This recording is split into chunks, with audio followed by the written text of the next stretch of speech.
Welcome to Helmuth Ford, home of the lifetime powertrain warranty. Hi, this is Stacy from Shuttler Insurance Services. Come see me on the east side of the square in Sigourney for all your insurance needs.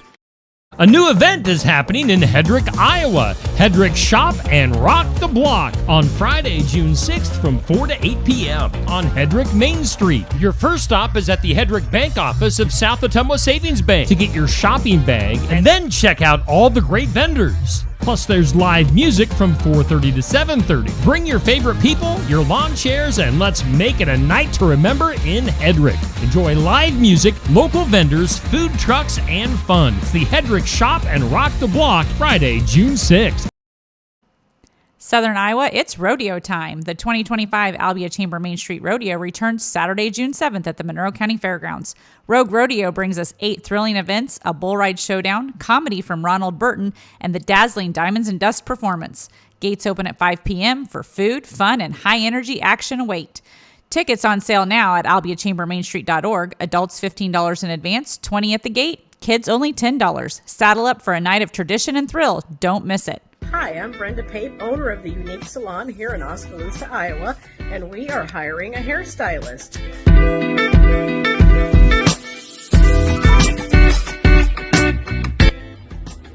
This station could be yours if you're interested in the job here at the Unique Salon. We have openings for a commission-based stylist or even a rental stylist. So if you're interested, please get back to me at the Unique Salon, 673-4969. Thank you. Gordy and Debbie present Country Legends at the Watch Your Opera House in Watch Your, Iowa this Friday, June 6th from 7 to 9 p.m. Find more information at gordyanddebbie.com. Tickets are $30 for adults, $15 for 18 and under. You can also purchase at the door or online at watchyoroperahouse.org. Go on a nostalgic musical journey as Gordy and Debbie present Country Legends this Friday from 7 to 9 at the Watch Your Opera House.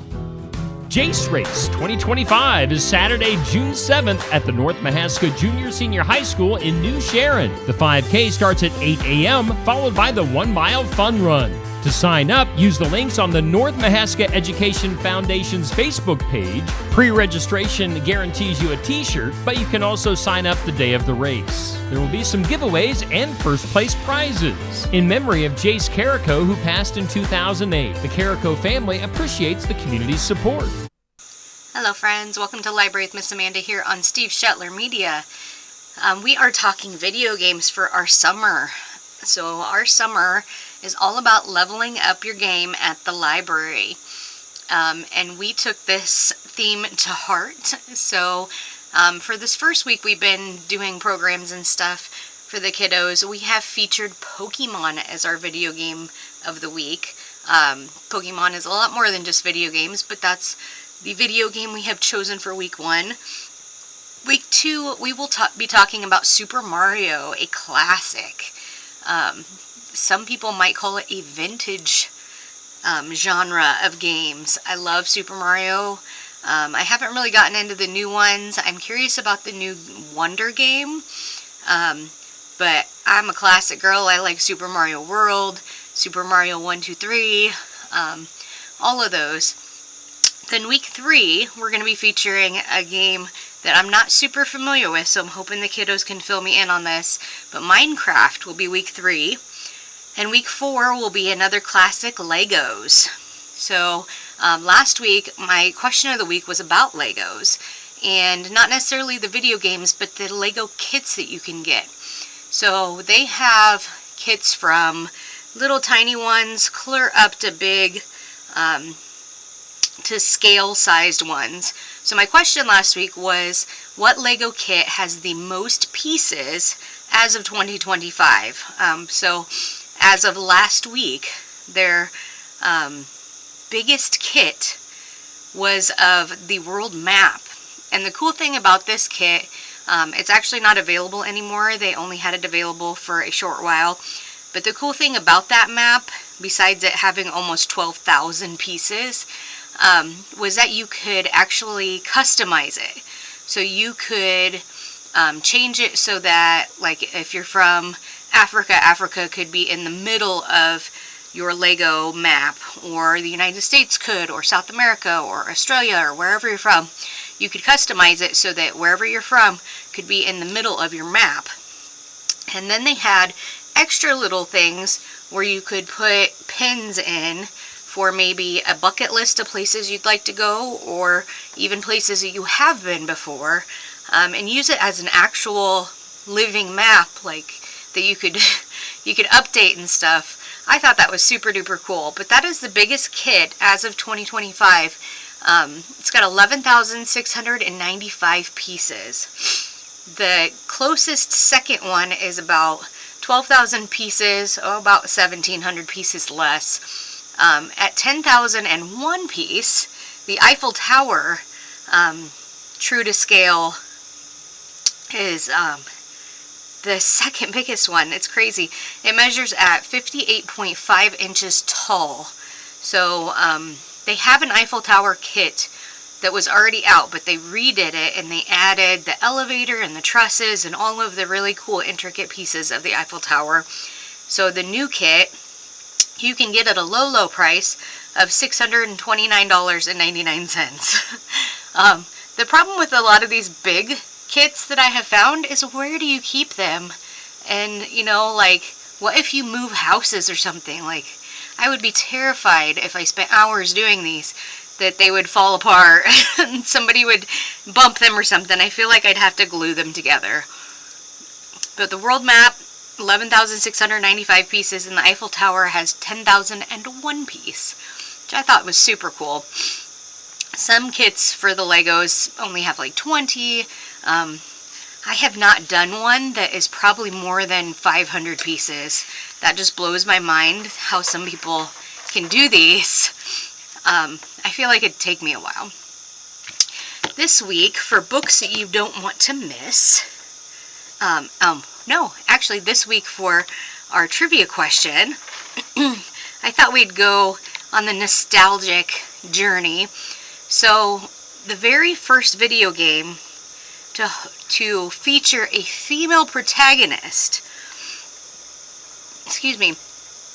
actually led to enhancing diversity within all video games. So my question is, what was the first video game ever to feature a female protagonist? And this one, once I knew the answer, was kind of obvious, but it took me a second to think about it. So we'll get to that at the end of my segment. New things at the library. So I have some new movies. I have a couple of a horror movie, I have a new TV series, and I have a new one that a lot of people have been waiting on. So a new horror movie at the library is called Talk to Me. And yes, I probably should have taken the plastic off, but you can see it. Talk to Me. When a group of friends discover how to conjure spirits with an embalmed hand, they become hooked on the new thrill, unleashing terrifying supernatural forces in the eye-popping, nightmarish debut from filmmakers Danny and Michael Philippou. My question is, where would they get an embalmed hand? Like, those aren't just something you can go to the supermarket and buy. I wonder, I'm going to have to watch it now. I wonder where they got it. I love horror movies, but that's Talk to Me. And then we have a new TV series called Bitten. If you are into like True Blood or, let's see, what are some other ones? Vampire Diaries, or anything that has to do with shapeshifters or supernatural. This one's actually not about vampires, it's about werewolves. So Bitten is an action-packed serialized 1-hour series set in a familiar world where werewolves live among us. Based on the best-selling Otherworld novels by Kelly Armstrong, it's centered around Elena Michaels, the world's only female werewolf, and the Pack, the organized werewolf family to which she belongs, or used to belong. The first season finds her estranged from her pack, only to be drawn back in when a dead girl is discovered in the woods outside of the town of Bear Valley, and winds up being an opening salvo of an all-out war against the Mutts, the rogue werewolves, whose aim is to destroy the Pack. So this is actually the whole complete series. So if you're into supernatural kind of stuff, this would be a good one for you. I've seen a few episodes and it is pretty good. And now, the one that people have been waiting for so patiently for like 6 months. We finally got Yellowstone Season 5 Part 2. I love Yellowstone. Love it. I'm going to have to rewatch Part 1 because it's been so long since Part 1 was released. But we have a hold list on these, on this DVD. So if you would like it, make sure you get on our hold list so you don't miss out. But Yellowstone follows the Dutton family, owners of the largest cattle ranch in the U.S., as they battle constant threats from neighboring landowners, an Indian reservation, and a growing town. In the explosive conclusion of Season 5, the fight for legacy intensifies with Beth, Rip, and Jamie caught in a dangerous power struggle. As betrayals and shifting alliances threaten to tear them apart, the family faces devastating decisions that could determine the future of their empire. So, oh, this is cool. It's actually got an extra feature on here where you can take a tour of Chief Joseph Ranch, which is the real-life setting for the Dutton family home. That would be so cool.